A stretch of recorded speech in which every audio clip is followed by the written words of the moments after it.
السلام علیکم ورحمۃ اللہ وبرکاتہ۔ تو دوستو کیسے ہو آپ؟ امید کرتا ہوں آپ خیریت سے ہوں گے۔ سب سے پہلے وہ لوگ جو میرے اس چینل پر نئے ہیں اس کو سبسکرائب کر لیں۔ میرے اس چینل پر آپ کو اسلام کے عظیم رہنماؤں کی سچی کہانیاں سننے کو ملیں گی۔ ناظرین، آج ہم تاریخ کے اس سنہری دور کی طرف چلتے ہیں جہاں دو عظیم شخصیات آمنے سامنے آئی۔ ایک طرف اسلام کا عظیم ہیرو فاتح بیت المقدس سلطان صلاح الدین ایوبی، اور دوسری طرف یورپ کا مشہور بادشاہ جسے تاریخ رچرڈ دی لائن ہارٹ یعنی شیر دل رچرڈ کے نام سے جانتی ہے۔ یہ ہے تیسری صلیبی جنگ کی داستان، ایک جنگ جو نہ صرف تلواروں اور نیزوں کی تھی بلکہ عزت، ایمان، حکمت اور سیاست کی جنگ۔ 1187 میں جنگ خطین کے بعد مسلمانوں نے صلیبیوں کو عبرتناک شکست دی۔ اس کے نتیجے میں بیت المقدس مسلمانوں کے ہاتھوں آزاد ہوا۔ یہ خبر یورپ پہنچی تو وہاں تہلکہ مچ گئی۔ یورپ اور عیسائی کے حکمران نے اعلان کیا کہ ایک اور مقدس جنگ لڑی جائے گی تاکہ بیت المقدس واپس حاصل کیا جا سکے۔ یوں یورپ کے 3 بڑے بادشاہ روانہ ہوئے، جرمنی کا فرڈینڈ،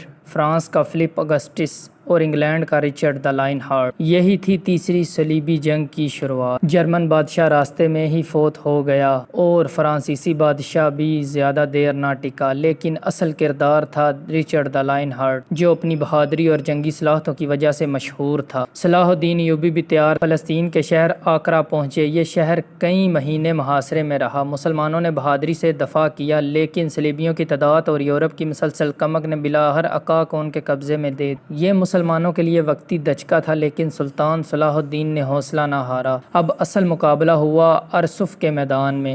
یہاں صلاح الدین ایوبی نے اپنی فوج کو حکمت سے لڑایا جبکہ رچرڈ نے اپنی فوج کو ڈسپلن کے ساتھ منظم رکھا۔ یہ جنگ سخت تھی، کئی گھنٹے تک جاری رہی۔ صلیبی کچھ کامیابی تو حاصل کر گئے لیکن وہ صلاح الدین کی فوج کو مکمل شکست نہ دے سکے۔ یہیں سے دونوں طرف کے سالار ایک دوسرے کی صلاحیت اور بہادری کے قائل ہو گئے۔ کئی سال لڑائی کے باوجود کوئی فریق فیصلہ کن کامیابی حاصل نہ کر سکا۔ صلیبی بیت المقدس تک نہ پہنچ سکے اور مسلمان یورپی طاقت کو مکمل ختم نہ کر پائے۔ بالآخر 1192 میں رچرڈ اور صلاح الدین ایوبی کے درمیان ایک تاریخی صلح نامہ طے پایا۔ بیت المقدس مسلمانوں کے پاس ہی رہا لیکن عیسائی زائرین کو پرامن طریقے سے آنے کی اجازت ہوگی۔ صلیبی کچھ ساحلی شہروں پر قابض رہیں گے لیکن بیت المقدس کی پہنچ سے باہر رہیں گے۔ یہ معاہدہ سلطان صلاح الدین ایوبی کی سیاسی بصیرت اور رچرڈ کی حقیقت پسندی کی علامت تھی۔